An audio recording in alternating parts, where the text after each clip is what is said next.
Rahman ya Rahman, sa'idni ya Rahman, ishrah sadri Quran, imla qalbi Quran, wa asli hayati Quran. Kamu orang sebanyak ini, mana berani?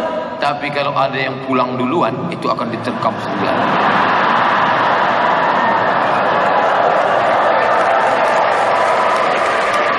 Karena serigala hanya akan menerkam kambing yang memisahkan diri dari jamaah. Ketika serigala keluar, dia lihat ada beberapa jamaah nyari sendal, dia terkam. Makanya pulang harus berjamaah. Bapak yang mau ke kamar mandi tetap. Kalau tetap dipertahankan di situ, siapa yang bersihkan karpet? Jadi anak-anak muda, kalian buat komunitas. Kami nggak mau kalau ustadznya Ustadz Somad. Ustadz Somad itu jadul, pakai koko, pakai peci, pakai. Kami mau ustadznya yang rambutnya. Kami mau yang ustadznya datang pakai motor langsung ke lokasi ceramah. Siapa namanya? Ustadz Valentino Rossi. Mantap. Silakan. Pengurus masjid harus memfasilitasi anak muda. Kami nggak mau kalau ustadz ceramah hanya menonton aja. Kami mau acaranya nonton bareng. Silakan. Besok buat. Anak remaja tidak gabung dengan orang tua, ngajinya habis subuh. Subuh berjamaah, membiasakan diri anak muda pengajian subuh. Lalu kemudian habis itu pengajian, habis itu main futsal, habis itu renang. Nah, di sini renang. Tadi saya naik ke atas hotel, saya tengok pantai. Wah, di sini cocok untuk renang, gratis. Insya Allah hawa nafsunya hilang kalau banyak renang. Apalagi kalau sampai ke tengah, orangnya hilang sekalian. Ustaz, boleh nggak majang foto keluarga? Boleh. Tapi katanya haram. Yang haram itu patung 3 dimensi, dicetak, dipahat, dibentuk, diukir patung, disenter ada gambarnya, itu yang nggak boleh.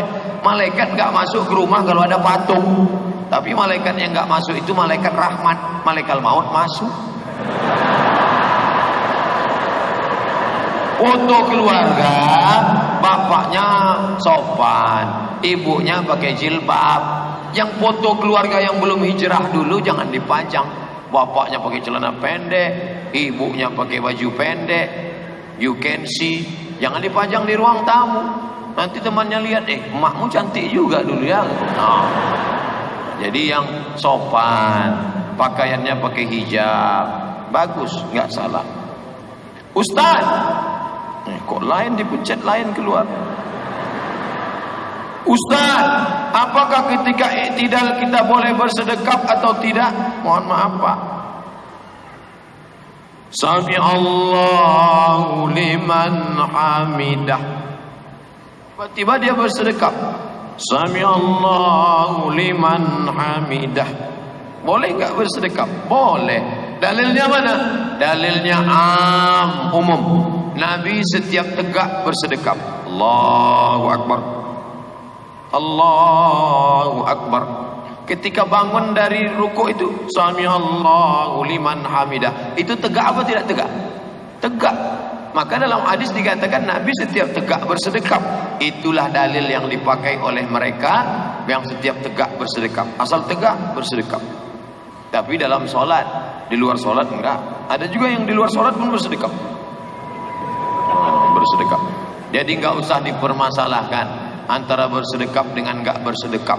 Jangan nanti pas sholat melihat kawan, Sami Allahu liman hamidah. Oh, sedekap. Enggak. Enggak usah permasalahan. Mau sedekap sah. Mau sedekap. Yang kita permasalahkan sekarang bukan sedekap, sedekah. Karena banyak orang tak bersedekah. Ustaz, saya punya teman rajin ibadah, wajib maupun sunnah, tapi kalau bicara kata-katanya sering menyakiti hati.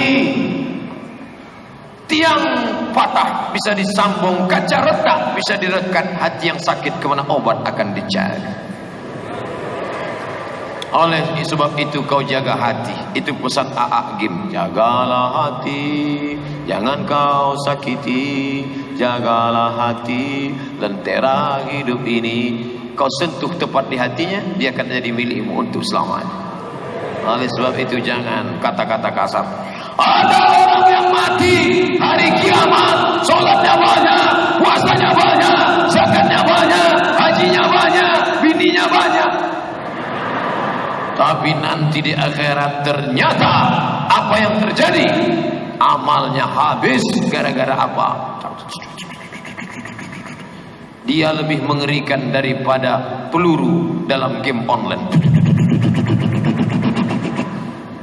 La tubtilu sadaqatikum bil manni wal adha. Jangan kau batalkan perbuatan baikmu dengan kata-kata yang kasar, menyinggung perasaan orang. Apakah Bapak Ibu ada menyinggung perasaan, tersinggung gara-gara cakap saya? Ada Pak Ustaz. Ustaz ngomongnya kasar. Maafkan saya, please forgive me. Hamba Allah yang penasaran.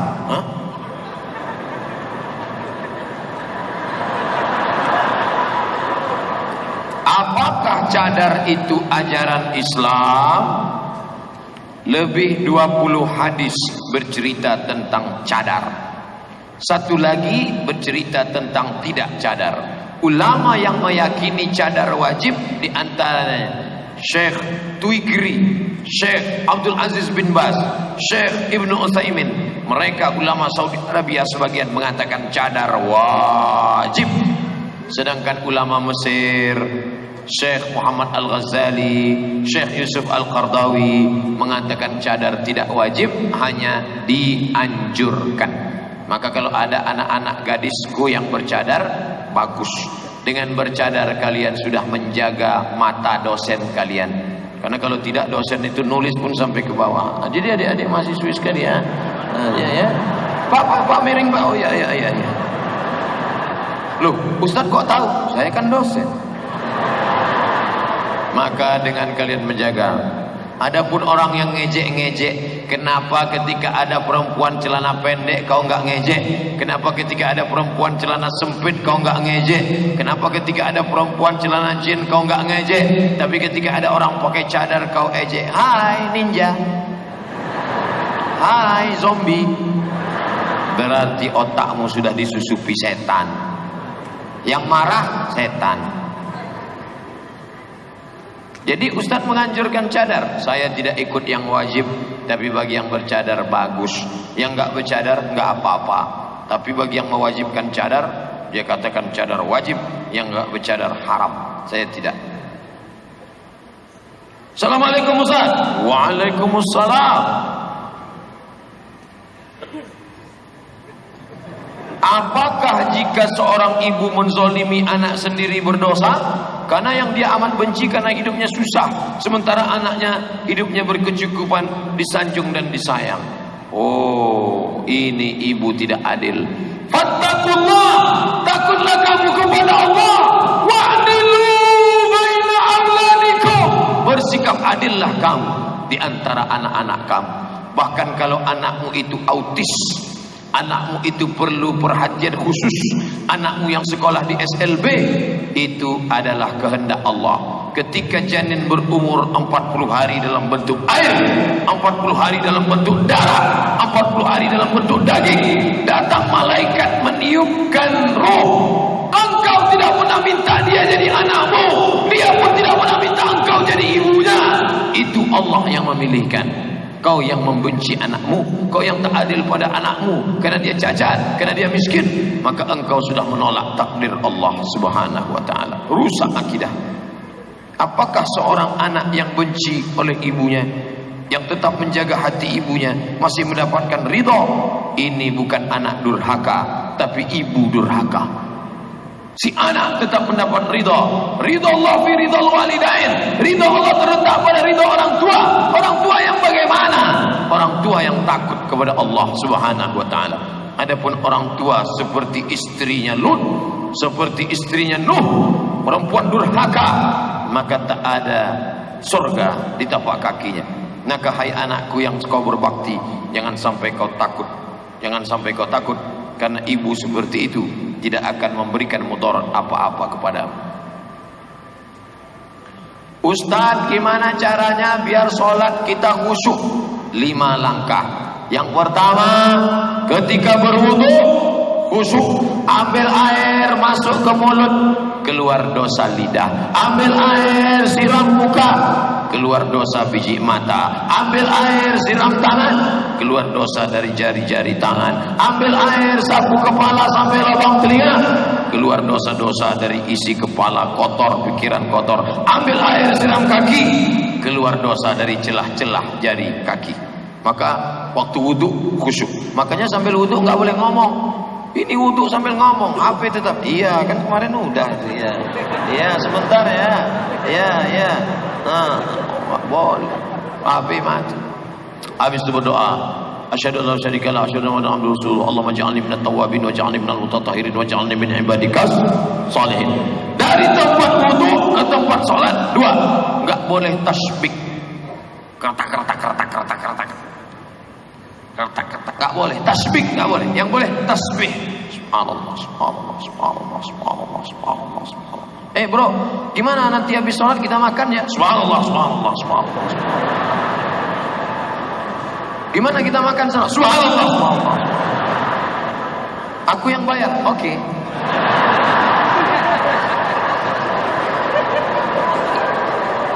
Boleh. 3, ngomong ngerti apa yang diomongkan.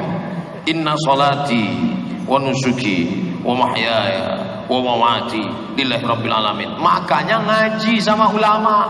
Makanya yang pertama tadi yang paling panjang, ngaji sama ulama. Anak-anak masukkan ke pondok pesantren, SMP IT, Islamic Boarding School, pondok pesantren. Itu yang akan membuat dia ngerti ucapan sholatnya. SMP bahasa Inggris, SMA bahasa Inggris, kuliah bahasa Inggris. Emangnya sholat pakai bahasa Inggris? Mana ada orang sholat pakai bahasa Inggris?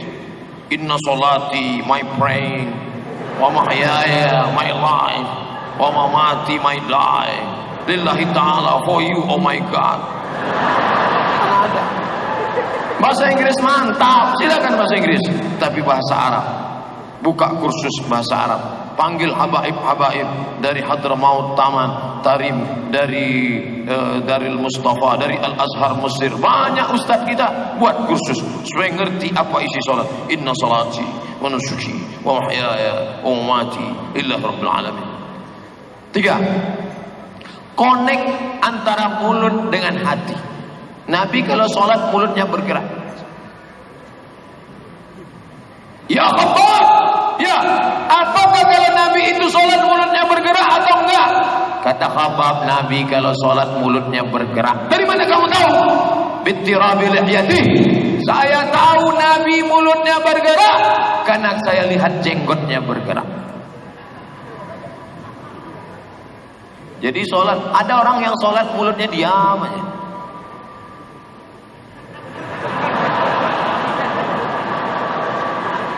Bismillahirrahmanirrahim. Mulut harus bergerak.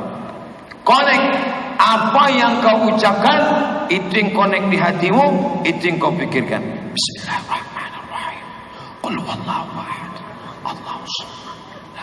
Seperti bawa motor, sholat itu seperti bawa motor, agak-agak naik ke trotoar, turun lagi, agak-agak jauh naik lagi, agak-agak mau nabrak listrik.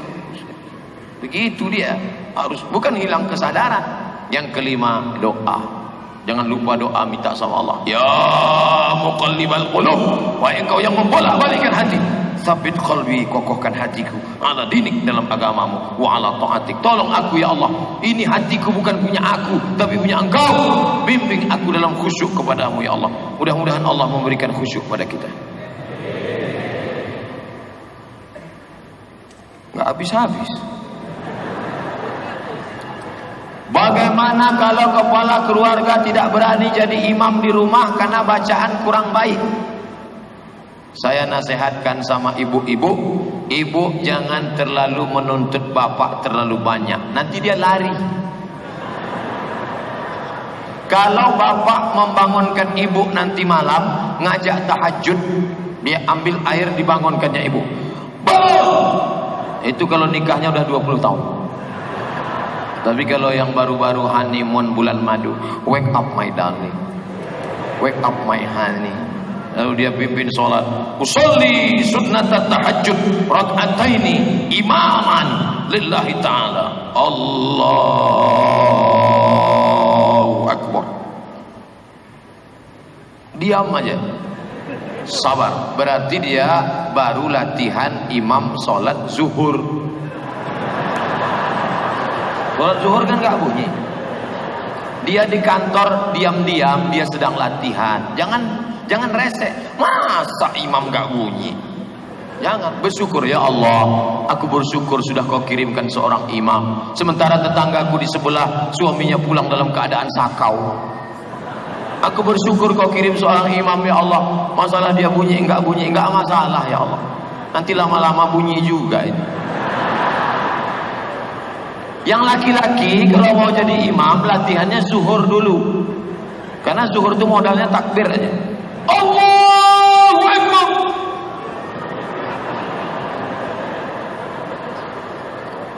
Bacaannya terserah. Buat tegak lama-lama, tegak lama. Kalau ditanya, bro, ente tadi bacaannya apa? Kulhu. Loh, kok lama sekali? Aku ulang 10 kali.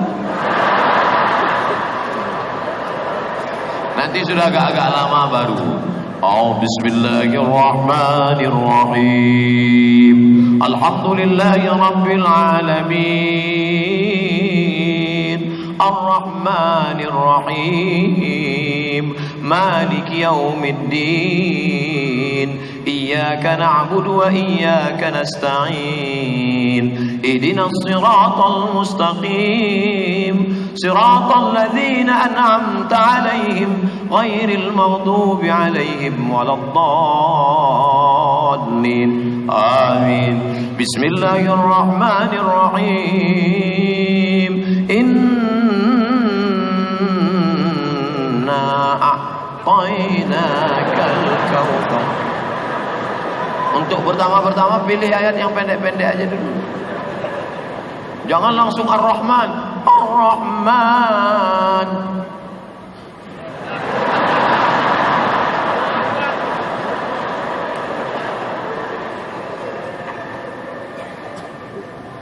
Assalamualaikum Ustaz. Waalaikumsalam. Saat ini umat Islam sudah banyak terkotak-kotak. Bahkan banyak yang beragama Islam tapi suka mencela ulama, ustaz maupun habib. Tak jarang sesama muslim saling ejek, padahal seharusnya kita saling menguatkan satu sama lain. Kalau begini saya khawatir kelangsungan generasi Islam. Pertanyaannya mana?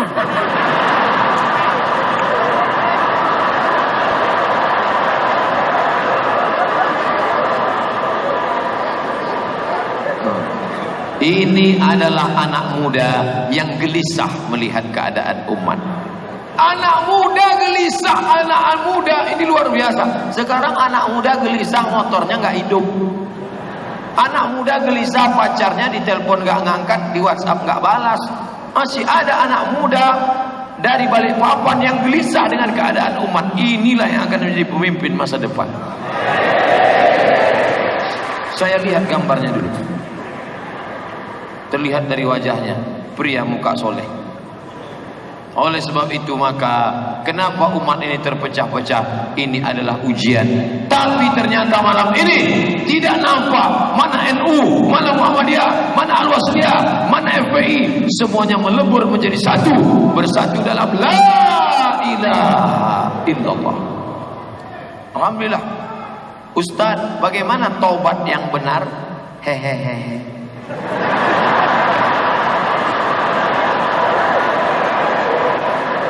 Tiga rukun tobat. An-nadamu fil qalbi, menyesal dalam hati.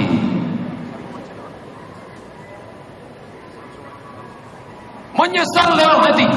Yang kedua, al-iqraru bil lisan, dinyatakan dengan lidah. Wal idmar, tekad tidak akan kembali. Caranya mandi tobat. Mandi tobat gimana? Basah semuanya. Basah semua. Pakai shower apa pakai bak terserah. Pakai sampo apa terserah. Basah semua. Habis itu solat taubat. Usolli sunnatat taubat rak'ataini lillahi ta'ala. Allahu Akbar. Iftitah Fatihah ayat. Ayatnya terserah apa aja. Kulhu Pak Ustaz boleh. Yang rakaat kedua kulhu lagi kebangetan. Dah. Habis salam istighfar. Mandi taubat, salat sunat taubat, istighfar. Astaghfirullah Rabbal baraya, astaghfirullah minal khataya. Astaghfirullah, aku minta ampun kepadamu ya Allah. Rabbal baraya, Rabb Tuhan semesta alam. Astaghfirullah, aku minta ampun kepada Engkau ya Allah. Minal khataya, dari silap dan salahku ampunkan aku ya Allah.